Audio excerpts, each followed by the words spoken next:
যারা 20,000-এর মধ্যে best phone এবং একটু ইউনিক টাইপের কোনো ফোন খুঁজছেন তাদের জন্য এই ভিডিওটি, কারণ এটি নাথিং কোম্পানির ফোন, নাথিংয়ের সাব ব্র্যান্ড সিএনএফ। তাই সিএনএফ ফোন 2 Pro এই ফোনটি যারা এই ব্র্যান্ডকে বা এই কোম্পানিকে জানেন না, চেনেন না, তাদের জন্য বিশ্বাস বা ভরসা দেওয়ার জন্য বলতে পারি। এখানকার যে সিও আছে সে আগে OnePlus-কে ছোট থেকে বড় করেছে, মানে OnePlus শুরু থেকে একদম এত বড় প্রিমিয়াম সেগমেন্টের ব্র্যান্ড করে দিয়েছে এই কোম্পানির সিও কালপিট যিনি। তাই এখন এই কালপিট OnePlus থেকে বেরিয়ে এসে নতুন কোম্পানি লঞ্চ করেছে, যেটা হলো নাথিং। আর নাথিংয়ের এখন বর্তমানে অনেক রকম প্রোডাক্ট চলে এসেছে, আপনারা হয়তো কেউ জানেন বা কেউ জানেন না, জানি না। তবে সিএনএফ ওই সাব ব্র্যান্ডের উপর অনেক প্রোডাক্ট এসে, নাথিংয়ের অনেক রকম প্রোডাক্ট এসে। তাই এখন বর্তমানে এই কোম্পানি ধরে নিন আপনারা 3 সাল ধরে এখনও বর্তমানে এই স্মার্টফোন ইন্ডাস্ট্রিতে এক্সপিরিয়েন্স আছে। তাই বিশ্বাস বা ভরসার দিক দিয়ে এটা বলতে পারেন যে একদম সুপার হতে পারে। এবং এই ফোনটার কথায় আসা যাক, প্রথমে আসি সফটওয়্যার। এখানটায় নাথিং ওএস আছে, নাথিং ওএস 3.2 ওএস আছে। তার মানে বুঝতে পারছেন নাথিং ওএস এখন বর্তমানে চর্চায় চলে এসেছে, কারণ সেই আগের এক্সাম্পলে যেতে হবে।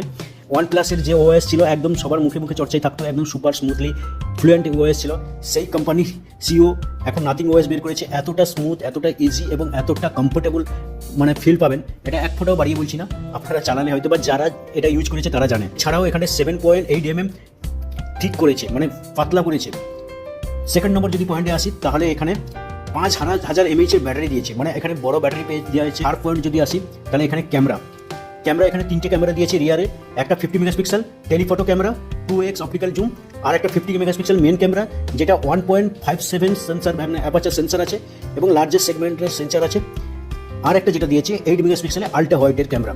So camera triple setup camera দিয়েছে, ক্যামেরা পারফরমেন্স সুপার, এবং ফ্রন্টে 16 মেগাপিক্সেলের ক্যামেরা দিয়েছে। 4 নম্বরে যদি পয়েন্টে আসি, সেটা হলো পারফরমেন্স মানে এখানে প্রসেসর কি দিয়েছে। প্রসেসর এখানে মিডিয়াটেকের ডায়মন্ডসিটি 7300 প্রসেসর দিয়েছে, যেটা এই প্রাইস সেগমেন্টের মধ্যে মোটামুটি ডিসেন্ট প্রসেসর, এবং এটা গেমিংয়ের জন্য মোটামুটি খুবই ভালো। ডিসপ্লে এখানে 17.19 সেমি ফ্লেক্সিবল অ্যামোলেড ডিসপ্লে দিয়েছে, যেটা 6.7 ইঞ্চি মোটামুটি কম্প্যাক্ট সাইজের ডিসপ্লে দিয়েছে, এবং 3000 নিটস পিক ব্রাইটনেস আছে, 120 হার্জ অ্যাডাপটিভ রিফ্রেশ রেট আছে, এবং 1.07 বিলিয়ন কালার আছে। তাছাড়াও HDR10+ সাপোর্টেড, মানে কালার সেগমেন্টে বুঝতে পারছেন সুপার কোয়ালিটি। ফোর পয়েন্টে যদি আসি, এখানে অ্যান্ড্রয়েড 15 সাপোর্টেড, মানে অ্যান্ড্রয়েড 15 ইনবিল্ট হয়ে থাকবে। তাছাড়াও 3 ইয়ার্সের সফটওয়্যার আপডেট এবং 6 ইয়ার্সের সিকিউরিটি প্যাচ আপডেট থাকবে। ডিজাইনটা দেখতেই পাচ্ছেন যে ডিজাইনটা কিন্তু একদম ইউনিক টাইপের, যেটা আর আদার্স অন্য কোনো কোম্পানি এরকম ডিজাইন করেনি। মানে অ্যাকচুয়ালি নর্মাল ফোন দেখে আমরা বোরিং হয়ে যাই, তাই এইরকম ফোনের ডিজাইন দেখে যারা কিনতে চান তাহলে কিনতে পারেন, কারণ ইউনিক টাইপের একটা ডিজাইন, এবং কাছে থাকলে অনেকেই জিজ্ঞাসা করবে এটা কী ফোন। এবং এখানে 4টে কালার দিয়েছে, যদি পছন্দের কালার হয় তাহলে কিনতে পারেন। এবং ভিডিওটি কেমন লাগলো অবভিয়াসলি লাইক কমেন্ট করে জানাবেন। Thank you.